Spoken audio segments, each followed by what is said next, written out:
Bom dia ou boa tarde, queridos irmãos. Aqui é Jorge Campos. Estas 2 ou 3 semanas passadas vimos o desenvolvimento de um evento histórico que será recordado por muitas décadas e que foi culminado no sábado passado, no dia 21 de junho, como vocês sabem, com aquele ataque americano ao Irã. As várias políticas e histórias de várias pessoas vão esconder o verdadeiro efeito do que aconteceu. Mas realmente foi uma situação em que toda, digamos assim, a histórica política vai mudar consideravelmente a partir deste momento. O problema, irmãos, é que as nações estão a quebrar as leis de Deus, estão a pecar e encontramos-nos perto de um grande castigo. Encontramos-nos perto de um grande castigo. Como lemos em Levíticos 26, começando do versículo 14, Deus tem castigado e as coisas ficam piores, tem castigo, depois começa um bocadinho melhor, depois ainda ficam piores, depois vem outro castigo. Irmãos, o problema é que as nações não se arrependem. E o ponto está chegando em que estamos nos aproximando do que lemos em 1 Tessalonicenses, capítulo 5, e vejamos o que Paulo disse aos Tessalonicenses: Mas, irmãos, acerca dos tempos e das estações, não necessitais de que se vos escreva, porque vós mesmos sabeis muito bem que o dia do Senhor virá como ladrão da noite. Irmãos, isto vai arrebentar brevemente e para muitas pessoas no mundo é como se fosse um ladrão de noite. Versículo 3. Pois que, quando disserem a paz e segurança, notem que a palavra "a" está em itálico, que não está no original, e por isso diz quando disserem paz e segurança. Estamos num período mundial em que esta palavra está na boca de muitas pessoas. E depois diz, então lhes sobreviverá repentina destruição, como as dores de parto àquela que está grávida, e de modo nenhum escaparão. De modo nenhum escaparão. Irmãos, vivemos em dias em que se aproxima esta repentina destruição. Podemos fechar os olhos ou fechar os ouvidos e pensar, não, está tudo na mesma. Irmãos, a partir deste último sábado, coisas no mundo mudaram drasticamente. Seja que político você esteja a ouvir, ou história, verdade ou não, houve uma grande mudança no mundo. Vejam também aí em 1 Tessalonicenses capítulo 5, um bocadinho mais adiante, no versículo 8 e 9. Mas nós, que somos do dia, sejamos sóbrios. Isto é, nós não devemos ser apanhados como um ladrão, como diz assim, como um ladrão de noite. Nós não devemos ser apanhados de surpresa. Diz assim, revestindo-nos da couraça da fé e do amor e tendo por capacete a esperança da salvação. Aí vê-se 3. Fé, esperança e amor. Como lemos em 1 Coríntios 13, versículo 13. Mas continuamos a ler então no versículo 9. Porque Deus não nos destinou para a ira, Deus não nos destinou, aqueles de nós que somos do Senhor, que não é só aceitar Jesus Cristo, mas que estamos a viver da maneira de acordo com a vontade do Pai. Deus não nos destinou para a ira, mas para a aquisição da salvação por nosso Senhor Jesus Cristo. Deus não nos destinou para a ira. Deus nos destinou para sermos salvos. Irmãos, isto, acho eu, como vamos ver, tem um significado duplo. Porque não é só uma salvação quando formos ressuscitados, mas tem uma implicação de uma salvação agora, neste mundo, nesta sociedade, conforme estas coisas terríveis se aproximam. E isto é uma grande esperança para nós todos.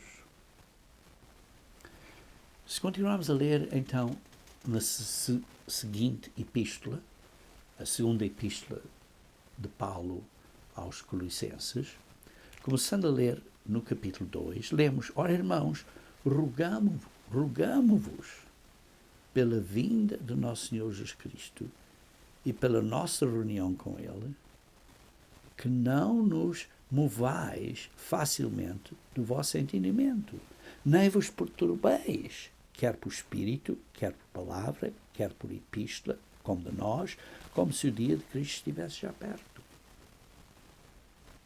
Ora, irmãos, sabemos que o dia de Cristo está dia a dia mais perto. Mas aqui Paulo está a dizer, se continuarmos a ler no versículo 3, ninguém de maneira alguma vos engana. Está aqui a falar para não sermos enganados. Porque não será assim sem que antes venha a apostasia e se manifeste o homem do pecado. Irmãos, precisamos ter cuidado com muitas pessoas que vão começar a dizer profecias, isto significa aquilo, isto significa o outro, e vão criar em você muita ansiedade quando você lê estas coisas todas na internet. É como se fosse uma doença da internet, uma ansiedade criada por ler coisas sem base, muitas delas ideias de pessoas, para enganar. E precisamos ter cuidado com isso, porque fala acerca da apostasia e o homem do pecado. Ora, irmãos, de uma maneira, de um ponto de vista, uma apostasia já aconteceu na Igreja de Deus há cerca de 30 anos atrás. Mas o homem do pecado ainda não apareceu, o qual se opõe e se levanta contra tudo que se chama Deus ou se adora, de sorte que se assentará como Deus no templo de Deus, querendo parecer Deus.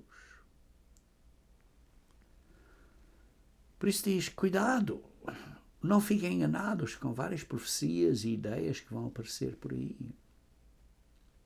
Me preocupa, irmãos, que muitos de vocês vão começar e até mesmo a passar a outros irmãos na igreja, a dizer, olha isto assim, claro, isto é cal, esta é uma coisa. Estão a iludir outros.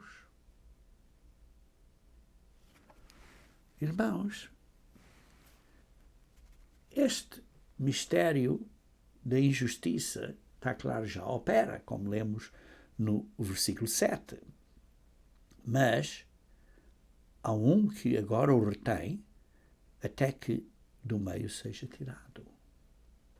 Só Deus pode reter a Satanás. Só Deus pode deter Satanás. É esse cuja vinda é segundo a eficácia de Satanás. com todo o poder e sinais e prodígios de mentira. Mentiras. Irmãos, há tantas mentiras no mundo hoje em dia, já praticamente nem se sabe o que é verdade ou mentira. Particularmente são envolvidos com ideias políticas e partidos e sei lá o que mais, e ninguém sabe a verdade. Irmãos, vai haver uma grande crise no mundo. Isto vai arrebentar brevemente. Satanás quer destruir você, sua família, a Igreja e a humanidade. Nós temos um guia de estudo bíblico, o Médio Oriente na Profecia Bíblica, que aborda certos pontos significativos, proféticos. Por exemplo, fala acerca de Oséias 5, versículos 5 a 7, vai ver o período de um mês, isso lê-se na página 69 desse guia de estudo, que podem referir e ver, estudando esse guia de estudo com a sua Bíblia, para ver se de facto é verdade, como os bereanos estudaram a Bíblia, para ver se era verdade. Também fala aí acerca desse período de Daniel 12, versículos 6 a 12, de 335 dias e 1290 e 1260. Isso é descrito em parte na página 85 desse mesmo guia de estudo. E depois também lemos em Salmos 83, versículos 1 a 8, acerca de uma confederação que se vai unir e lutar contra Israel. E pondo isto tudo junto, irmãos, vai ser este período que acontecerá antes da grande tribulação, por esse período de um mês. Não estou hoje, neste sermão, a estudar estes pontos proféticos, mas quero que tomem nota, de acordo com Apocalipse 12, versículo 12, que vai haver uma guerra de Satanás no céu, 12, versículo 12, e que ele vai ser atirado para a terra, vai ser expulso do céu, e ele vai descer sobre nós na terra com grande ira, sabendo que já tem pouco tempo. E então, quando essa guerra espiritual acontecer, irmãos, isto tudo vai arrebentar de acordo com estas profecias de que delineei há pouco, que estão abordadas no nosso guia de estudo, o Médio Oriente na Profecia Bíblica. Mas sabemos, quando lemos Apocalipse 12, que uma parte da igreja vai ser protegida e outra parte da igreja não vai ser protegida. Lemos isso em Apocalipse 12, versículo 16, onde se lê: e a terra ajudou a mulher, isto é, a igreja, uma parte da igreja, e a terra abriu a sua boca e tragou o rio que o dragão lançara da sua boca. E por isso, alguns membros da igreja vão ser protegidos. Pois se lê no versículo 15, diz: a serpente lançou da sua boca atrás da mulher água como um rio, para que pela corrente a fizesse arrebatar, para destruir a igreja. Mas esses foram protegidos. Parte da igreja será protegida, será salva destes dias terríveis, desta grande tribulação de 1260 dias, 3 anos e meio. Mas outra parte da igreja, versículo 17, diz assim: o dragão irou-se contra a mulher e foi fazer guerra ao remanescente da sua semente, ao resto da igreja, os que guardam os mandamentos de Deus e têm testemunho de Jesus Cristo. Irmãos, parte da igreja vai ser protegida e esses guardam os mandamentos de Deus e têm testemunho de Jesus Cristo, e parte da igreja não vai ser protegida, que igualmente guarda os mandamentos de Deus e tem o testemunho de Jesus Cristo. Então, qual é a diferença entre um grupo e o outro? Em que parte da igreja é que você estará? A parte da igreja que vai escapar, vai ser, entre aspas, salva desta grande tribulação. Porque lembra-se, acabámos de ler em 1 Tessalonicenses, capítulo 5, versículo 9, há pouco, diz assim, porque Deus não nos destinou para a ira, para a grande tribulação e para a grande ira de Deus. Não, Deus não nos destinou para isso, mas para a aquisição da salvação por nosso Senhor Jesus Cristo. Então, como é que podemos estar a vigiar-nos para sermos considerados dignos de escapar? Ora, leiam em Lucas 21, versículo 36. Lucas 21, versículo 36. Aí lemos. Vigiai, pois, em todo o tempo, orando, para que sejais havidos por dignos de evitar todas estas coisas que hão de acontecer. Você está a vigiar e orar? Sim, temos que vigiar as situações no mundo, mas o mais importante é olhar por nós, como diz no versículo 34, para que não aconteça que os vossos corações se carreguem de glutonaria, de embriaguez e dos cuidados da vida, e venha sobre vós de improviso aquele dia, como um ladrão à noite. Por isso diz, vigiai, pois, em todo o tempo, para que sejais havidos dignos de evitar estas coisas que hão de acontecer. Isto é para serem salvos desta grande tribulação, da ira de Deus. E de estar em pé, isto é, estarem ressuscitados ou transformados em pé diante do Filho do Homem à sua segunda vinda. Irmãos, como podemos ser dignos? O que é que o Senhor requer de si para ser digno de escapar? Deus requer que você fale em várias línguas. Deus requer de si que fale vários idiomas e esteja a traduzir vários idiomas. Deus quer de si que você esteja a pregar o Evangelho, a tentar salvar mais almas. Deus requer de si que você saiba todas as profecias. Deus requer de si que saiba a Bíblia de cor e salteado. Deus requer de si que dê tudo aos pobres. Deus requer de si que você sofra e morra no fogo, sofrendo uma morte terrível. Vejam em 1 Coríntios capítulo 13. 1 Coríntios capítulo 13.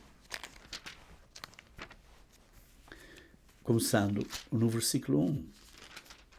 1 Coríntios capítulo 13, versículo 1. Ainda que eu falasse as línguas dos homens e dos anjos, e não tivesse amor, seria como o metal que soa, como o sino que tine.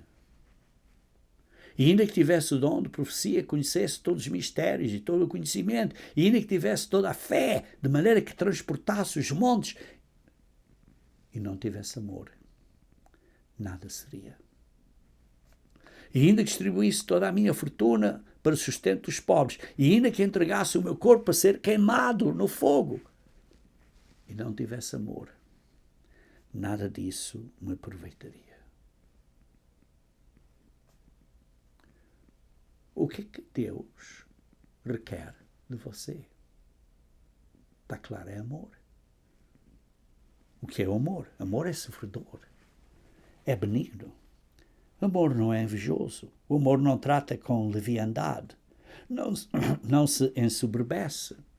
não se porta com indecência, não busca os seus interesses, não se irrita, não suspeita mal, não folga com a injustiça, mas folga com a verdade. Tudo sofre, tudo crê, tudo espera, tudo suporta. O amor nunca falha. Irmãos, todos nós estamos muito longe desse amor de Deus. Mas isso não quer dizer que não devemos estar a esforçar e tentar ser melhor de dia a dia. Irmãos, nós precisamos ter o amor de Deus. O amor que Cristo teve para conosco, o qual é descrito em Filipenses, capítulo 2. Filipenses, capítulo 2. Vejamos, começando do versículo 1.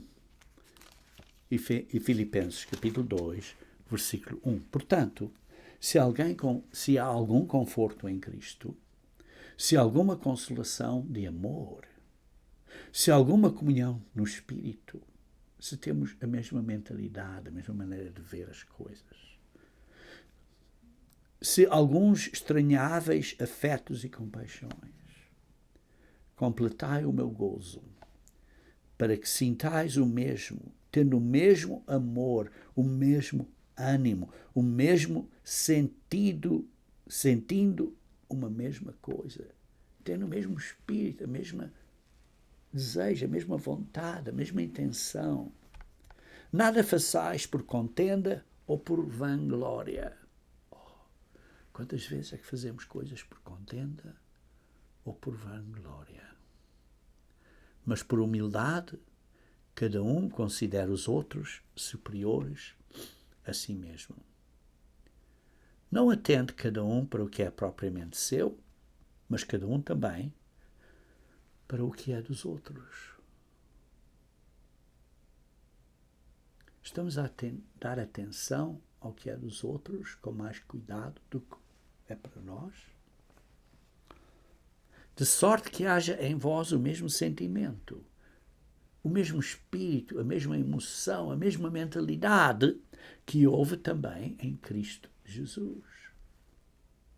Que, sendo em forma de Deus, não teve por usurpação ser igual a Deus. Não era usurpação nenhuma, não era nenhum roubo de identificação de que ele era igual a Deus.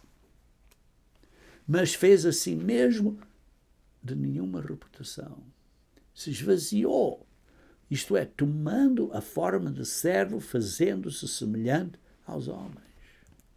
Se esvaziou da forma de Deus para vir a ser da forma humana. E versículo 8, e achado na forma de homem, humilhou-se a si mesmo voluntariamente, sendo obediente até à morte, e morte de cruz. Essa é a mente de Cristo. Essa é o sentimento que também houve em Cristo. A mentalidade de Cristo, o espírito de Cristo, a intenção e o carinho e o amor de Deus e de Cristo para conosco. Irmãos, este é o modo como Deus nos ama. Este é o modelo de amor que precisamos ter para com o próximo.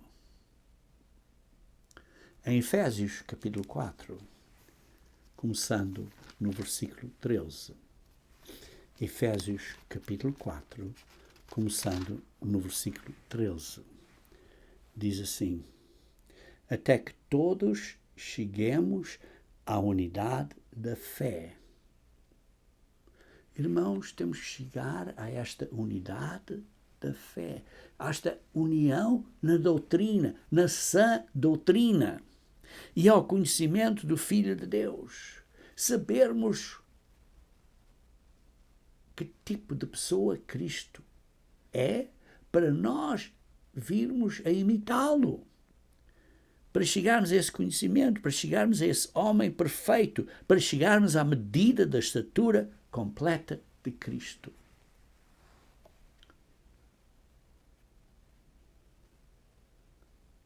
Queridos irmãos, se nós estamos focados a olhar para Cristo, em vez de nos compararmos com outra pessoa, mas comparamos-nos com Cristo, assim não vamos estar a seguir estas ideias que as pessoas vão proclamar pela internet, doutrinas falsas, inconstantes, como diz assim, para não sermos mais meninos inconstantes, levados em roda por todo o vento de doutrina falsa, de ideias pela internet, para nos enganar. Diz aqui, pelo engano de homens que com astúcia enganam fraudulosamente. Irmãos, está a dizer que essas pessoas com astúcia estão a mentir e sabem que estão a mentir. Isso é o que se vê na politiquice deste mundo. Pessoas mentem como se não fosse nada. Mentirosos de primeira classe para enganar deliberadamente. Por isso, o versículo 15 diz, nós, em vez disso, devemos seguir a verdade. Nós devemos seguir a sã doutrina. Nós devemos falar a verdade. Nós devemos ser verdadeiros, seguindo o que é verdade. Em amor. Em amor. Neste amor de Deus. Tratando os outros melhores que nós. Pondo os outros à frente de nós. Com gentileza, com carinho, com bondade. E assim precisamos crescer em tudo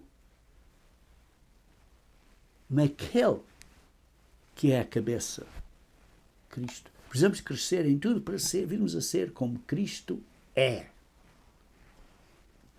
Do qual todo o corpo, bem ajustado, isto é, toda a igreja, todo o corpo de Cristo, bem ajustado, ligado pelo auxílio de todas as juntas, cada um fazendo a sua parte, segundo a justa operação de cada parte, faz o aumento do corpo para a sua edificação em amor.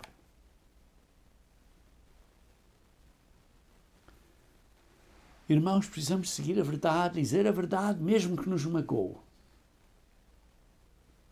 Jesus Cristo, após a sessão, depois da cerimónia da Páscoa, depois do lava-pés, disse: eu vos dou um novo mandamento. Amai o próximo como eu vos amei. É um padrão mais alto. Não é só amar o próximo como ama a você mesmo, mas amar o próximo como eu, Jesus Cristo, vos amei. Então, irmãos, o que é que Deus requer de você? O que é que Deus requer de você? Leia em Miqueias, capítulo 6, versículo 8. Ele se declarou ao homem o que é bom. E o que é que o Senhor pede de ti? O que o Senhor pede de ti? O que o Senhor requer de si? Senão que pratiques a justiça e ames a benignidade e andes humildemente com o teu Deus. O que é que Deus pede de você? O que é que Deus requer de você? Falar em línguas? Salvar mais almas? Ou requer de você? Pratica a justiça? Obedece às leis de Deus, à justiça de Deus? Ama a benignidade? Isto é, a beneficência, o carinho, o amor pelos outros? E anda humildemente. Humildemente. Você é humilde? realmente humilde com o teu Deus? Ou você é soberbo, arrogante, ou pensa que sabe tudo? Veja também em Mateus 23, 23. Mateus 23, 23. Aí Jesus Cristo está a falar aos fariseus, está a chamar e aos escribas, está a chamar a eles um grupo de pessoas hipócritas. Você é um hipócrita. Irmãos, requer coragem dizer a outra pessoa à frente de você que essa pessoa é um hipócrita. Cristo disse, Mateus 23, 23, ai de vós, escribas e fariseus, hipócritas! Pois que dizimais a hortelã, isto é, pagas o dízimo da coisa mais pequenina, o entro e o cominho. Não está a dizer que não deviam pagar o dízimo, porque diz assim, que devias de fazer estas coisas, mas não omitir as mais importantes da lei. Porque diz, desprezais o mais importante da lei. Da vontade de Deus. A lei é amor, é a vontade de Deus. O que é a vontade de Deus? O juízo, a misericórdia e a fé. Irmãos, o que é que lemos em Miqueias 6, versículo 8? O que é que o Senhor pede de ti? Juízo, beneficência, misericórdia e andar humildemente. Isso é andar confiando em Deus, na fé. Irmãos, não é nada diferente do que Jesus Cristo disse. O ponto mais importante da vontade de Deus, que é a lei de Deus, que é os mandamentos de Deus, que é as instruções de Deus, que sim, é os 10 mandamentos, mas é mais do que os 10 mandamentos, é a vontade de Deus. Fazer os mandamentos de Deus e a vontade dele, como lemos em 1 João. Irmãos, o que é que Deus requer de você? É saber a Bíblia de cor e salteado? É ser arrogante e dizer às outras pessoas, faça isto, faz aquilo, faz o outro? Sem você andar humildemente? É quando uma pessoa faz uma coisa mal, vai dizer mal dessa pessoa aos outros, sem falar a essa pessoa diretamente, sinceramente e humildemente? Irmãos, temos muito a aprender. Temos muito a aprender. O que é que Deus requer de si? Requer uma pessoa nova. Uma pessoa que põe justiça primeiro, depois misericórdia, e andando humildemente na fé. Mas a justiça tem que ser primeiro. Não vamos implementar misericórdia sem justiça. Justiça tem que ser primeiro. E depois, com justiça, e após essa justiça, com arrependimento, é que há misericórdia. E depois, com misericórdia, temos que andar em fé. Seguir o caminho. Em fé.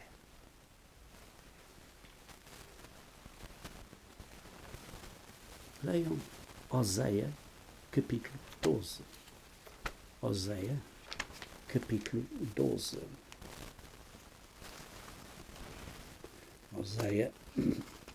capítulo 12.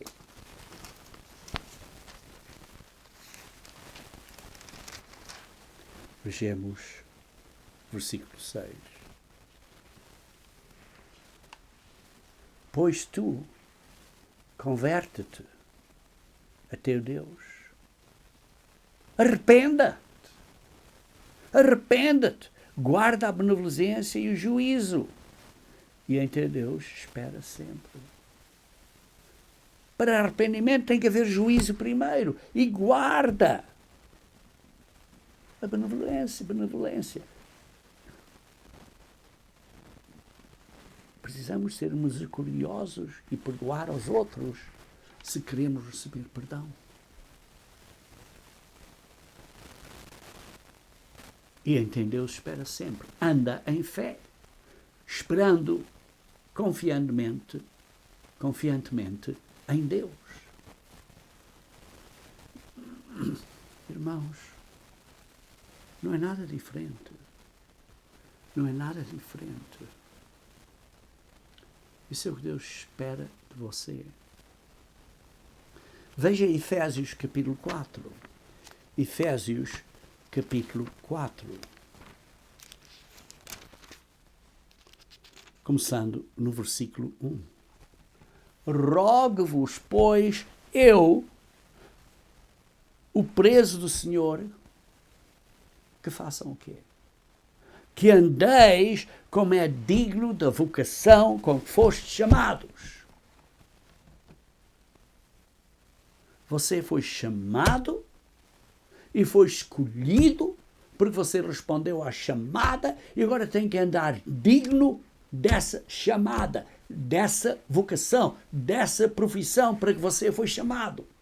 Você foi chamado para qual profissão? Para ser rei e sacerdote no reino de Deus. E você está a ser treinado agora para essa responsabilidade. E agora você tem que andar como é digno dessa chamada.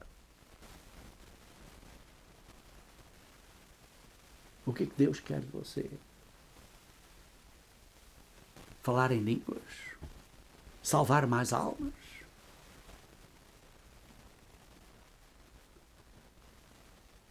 Ou mudar o que você é para ser uma melhor pessoa? Rogo, pois, para andares como é digno da vocação como foste chamados. Como? Versículo 2. Com toda a humildade e mansidão, com longanimidade, sofrendo injustamente, se necessário, suportando-vos uns aos outros em amor, procurando, alvejando, guardar a unidade do Espírito, desejando sermos um, em espírito, em mente, em intenção, pelo vínculo da paz, pela cola, pelo este laço, porque somos pacificadores. Somos pacificadores. As bem-aventuranças de Mateus 5, versículo 3 a 9, começam com humildade, com luto, isto é arrependimento, com mansidão, com fome e sede pela justiça de Deus e misericórdia, e cresce até finalmente sermos pacificadores, pessoas que fazem paz. Isto é, temos esta cola, este vínculo da paz. E depois em Efésios capítulo 4, versículo 11, lê-se que Deus deu a nós, pastores e doutores e ministros e instrutores e pessoas de responsabilidade na igreja. Versículo 12. Para quê? Para aperfeiçoar os santos, para fazer os membros da igreja melhores pessoas. Para estas pessoas na igreja servirem uns aos outros. Isto é para a obra do ministério, isto é para servir, para serem diáconos, para serem servidores. Não é para terem título, mas é para servirem imaterial do título. Para quê? Para a edificação da igreja de Deus. Isto é o corpo de Cristo. Para o crescimento da igreja. Até que todos cheguemos à unidade da fé. O golo é estarmos unidos na fé, no que acreditamos. Sabermos quem Cristo é, o conhecimento de Deus, do Filho de Deus, para sermos um homem perfeito à estatura de Cristo, como lemos há pouco. O golo é sermos como Cristo é. Como disse, não para nos iludirmos com falsas doutrinas, porque o nosso golo é focado em ser como Deus é, mas seguindo a verdade, como diz no versículo 15. Falando a verdade, seguindo a verdade, seguindo a doutrina correta. A doutrina correta é importante, mas tem que ser com amor. Temos que a aplicar corretamente. Você pode ter toda a doutrina correta, mas se aplica incorretamente não tem valor nenhum.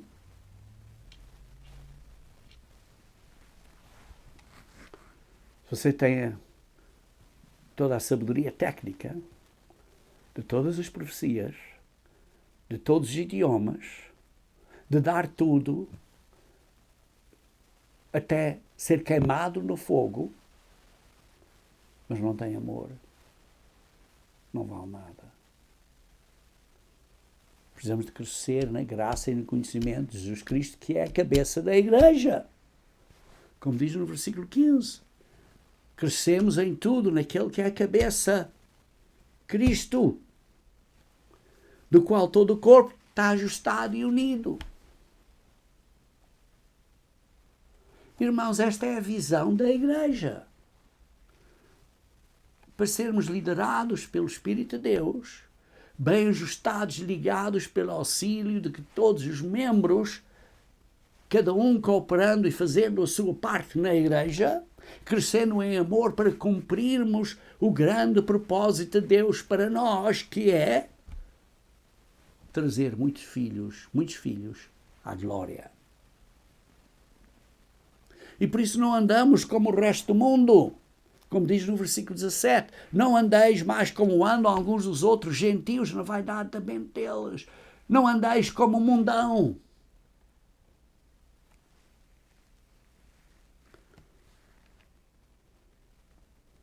Porque esses estão separados da vida de Deus pela ignorância que há neles, pela dureza do coração deles. Sabem muitas coisas técnicas, mas o coração está duro. O coração está duro. Temos que mudar. Temos que mudar. Temos que nos arrepender. Porque é como andávamos no passado. Mas agora nos arrependemos. Temos que despojar o velho homem. Esse foi o compromisso que fizemos ao batismo. Essa foi a nova aliança que fizemos individualmente com Deus ao batismo. E por isso nós, como diz no versículo 23, precisamos ser renovados no espírito da nossa mente. O espírito do homem, no homem, a nosso espírito, a nossa maneira, tem que ser renovada com o Espírito Santo de Deus para mudarmos-nos.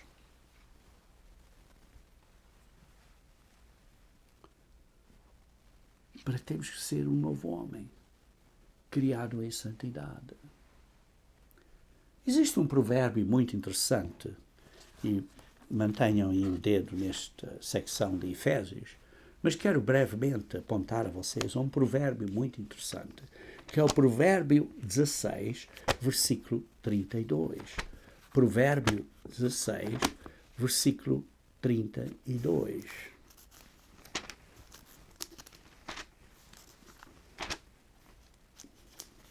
Provérbio 16, versículo 32, que diz: melhor é o que tarda em irar-se do que o poderoso. E ao que controla o seu ânimo do que aquele que toma uma cidade. É melhor quando você tem autodomínio, controla a sua ira, não se zanga, mantém-se calmo.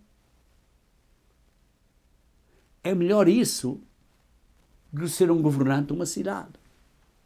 Quer dizer que se você está a ser treinado hoje em dia a ter o caráter de Deus, a ter o autodomínio na sua mente, você está a ser treinado a ser um líder de uma cidade. Pense bem. A sua vida cristã hoje em dia, você vencendo a sua mente carnal e tornando-se uma melhor pessoa, isso é o treino, a preparação que nós precisamos para sermos reis debaixo do Rei dos Reis e senhores debaixo do Senhor dos Senhores. Esse é o treino que nós temos agora na igreja. Você pode estar em casa, pode ser uma dona de casa, pode ser um professor ou uma professora, seja lá o que for. Mas você precisa de estar a treinar-se, a controlar o seu espírito, o seu domínio, ter domínio próprio. Isso é melhor, aquele controla o seu ânimo, aquele controla a sua natureza humana, é melhor do que tomar uma cidade. Este é o nosso treino. E por isso Deus está a preparar um povo para reinar aqui na igreja. Como é que nos estamos a preparar?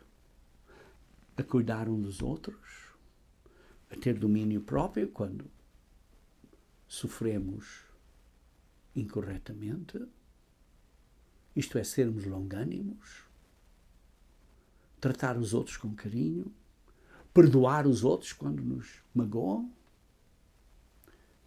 e vimos a ser um novo homem, como lemos em Efésios. Efésios, capítulo 4, começando no versículo 25. Não mintam.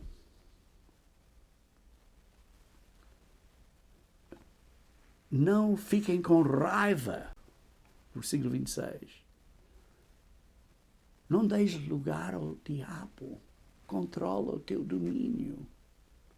Não roube, mas trabalhe. Você está a trabalhar para poder dar aos outros? Ou não?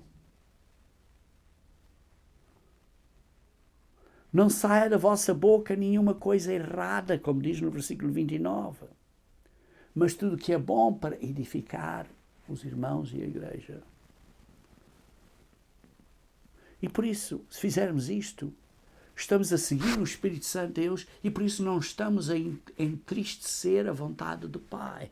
É a vontade que Ele nos dá pela sua força, pelo seu Espírito, pela sua essência que Ele nos dá, que é o Espírito dele, para nos ajudar a vencer as fraquezas da carne. E nós, quando usamos o Espírito de Deus, estamos a renovar o nosso espírito na nossa mente, como diz no versículo 23. E por isso, como diz no capítulo 5, versículo 1, sede, pois, imitadores de Deus, como filhos amados. Por isso, andai em amor. O que é que Deus requer de nós? Leia Efésios capítulo 4, versículo 1 de novo. Rogo que andais como é digno da vocação com que fostes chamados, com toda a humildade e mansidão, com longanimidade, suportando-vos uns aos outros, procurando guardar a união do Espírito com esta cola de sermos pacificadores. Irmãos, em 2 Pedro, capítulo 1, em 2 Pedro, capítulo 1, começando no versículo 3, lemos uma instrução muito profunda. 2 Pedro, capítulo 1, versículo 3. Visto como o seu divino poder, o poder de Deus, que é o Espírito Santo de Deus. Deus nos deu tudo o que diz respeito à vida eterna e à piedade, para sermos como Deus é, pelo conhecimento daquele que nos chamou pela sua glória e virtude, pelas quais, coisas que Ele nos deu pelo seu Espírito, nos recebemos grandiosas e preciosas promessas para sermos glorificados no reino de Deus. Para, através dessas promessas, desta ajuda a vencermos as fraquezas da carne, para que possamos vir a ser participantes da natureza divina. Temos que nos mudar agora. Isto é o que Deus requer de você.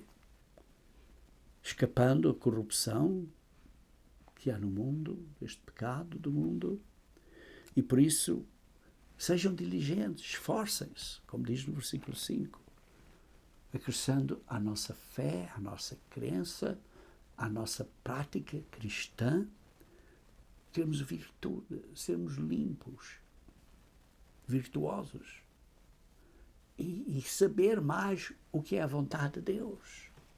E depois sermos temperados, moderados, equilibrados e pacientes, longânimos. E esta paciência virmos a ser como Deus é, com amor para com os irmãos e com o amor de Deus. Porque se nós tivermos estas coisas, diz no versículo 8, não vão ser estéreis, mas vão produzir fruto.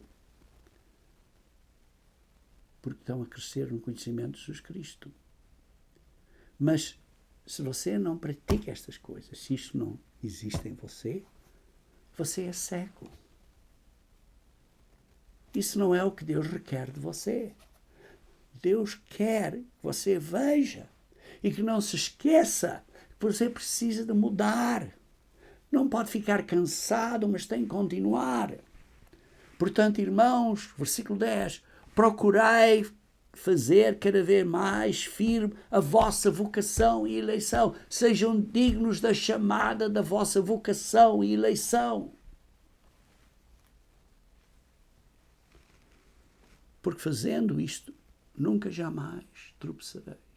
Nunca jamais falhareis. Nunca jamais sereis considerado como não digno, mas sereis digno.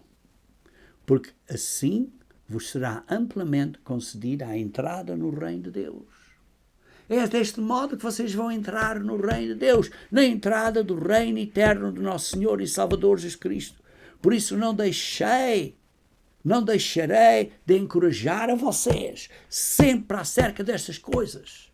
Ainda que bem as sabais, eu estou a repetir, para que fiquem confirmados na presente verdade. E por isso, enquanto estou vivo neste tabernáculo, diz Pedro, e digo eu, enquanto estamos vivos, quero despertar vocês com estas instruções e admoestações, sabendo que brevemente hei de deixar este meu tabernáculo, disse Pedro, como também o nosso Senhor Cristo já me tem revelado. Mas também eu procurarei em toda a ocasião que depois da minha morte tenhais lembrança destas coisas. E por isso temos isto escrito aqui para nós lermos. Porque não vos fizemos saber o poder e a vinda do nosso Senhor Jesus Cristo, seguindo fábulas astuciosamente compostas, mas nós mesmos vimos a sua majestade. Portanto, porquanto ele, Jesus Cristo, recebeu de Deus Pai honra e glória, quando da magnífica glória lhe foi dirigida a seguinte voz: este é o meu Filho amado, em quem tenho comprazido. Irmãos, esta voz virá para você e para mim também, se você fizer o que o Senhor requer de você. Precisamos, por isso, como diz no versículo 10 desta segunda epístola de Pedro, capítulo 1, versículo 10, diz assim: mantei firme a vossa vocação e eleição, para nunca, jamais tropeçares. Irmãos, vivemos em um mundo difícil, vivemos em muitas dificuldades, muitos enganos, muitas mentiras, mas por favor não fiquem iludidos. Lembrem-se do que Deus requer de você. Como lemos em Efésios, capítulo 4, versículo 2, com toda a humildade e mansidão, com longanimidade, suportando-vos uns aos outros em amor, procurando guardar a unidade do Espírito pelo vínculo da paz. Isto é o que Deus requer de você.